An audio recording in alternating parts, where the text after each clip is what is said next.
Hi. சின்னதாக ஒரு பொரியல் என்னன்னு பார்ப்போமா வாங்க.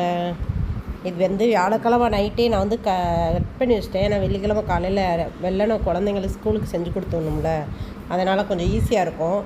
இதை நிறைய பேர் ஃபாலோ பண்ணுவாங்க, சில பேர் செய்ய மாட்டீங்க. ஆனால் இதை ஃபாலோ பண்ணி வச்சுக்கிட்டீங்கன்னா உண்மையிலே உங்களுக்கு காலையில் சீக்கிரமாக வேலை குயிக்காக முடிஞ்சிடும், சமையல் வேலை.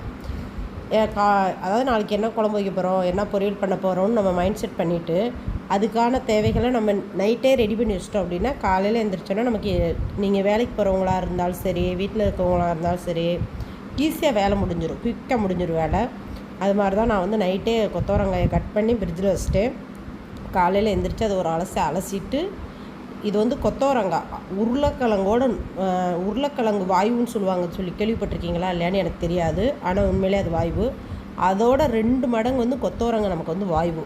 ஆனால் நிறைய விஷயத்துக்கு நல்லதும் கூட, இருந்தாலும் வாய்வு. அதனால் என்ன பண்ணணும் அப்படின்னா, இப்போ மற்ற காய்கறியில் தண்ணி ஊற்றி வேக வைக்கிறோம் இல்லையா, அந்த மாதிரி இதை வேக வைக்கக்கூடாது. இதை முதல்ல வேக வச்சு உப்பு போட்டு வேக வச்சு தண்ணியை இருத்துருங்க கீழே, சரிங்களா? இருத்துட்டு அதுக்கப்புறம் கடுகு கருவேப்பிலை எல்லாம் போட்டு நம்ம எப்போயும் நார்மலாக பொரியல் பண்ணுவோம் இல்லையா, அதே மாதிரி போட்டு தாளித்து விட்ருங்க. தாளித்து விட்டு தேங்காய் பூ ஊற்றி உள்ளே போட்டு மஞ்சத்தூள் போட்டு அப்படியே இறக்கிட்டோம்னா உண்மையிலே வேறு லெவலில் இருக்கும், சூப்பராக இருக்கும். சாப்பிடாதவங்க கூட விரும்பி சாப்பிடுவாங்க. நான் எப்போயாவது ஒரு டைம் தான் பண்ணுவேன், அதனால தான் இன்றைக்கி உங்களுக்கு வீடியோ போட்டேன். ஏன்னா நான் எப்படி பார்த்தாலும் கிட்டத்தட்ட ஒரு ரொம்ப நாள் இருக்கும். நேற்று போனேன் கடைக்கு. அப்போ எங்கள் ஹவுஸ் ஓனர்மா நாங்கள் கடை வச்சுருக்கோம் இல்லையா, அவங்க கொத்தவரங்காய் வாங்கிட்டு வர ஆஜிமா அப்படின்னாங்க.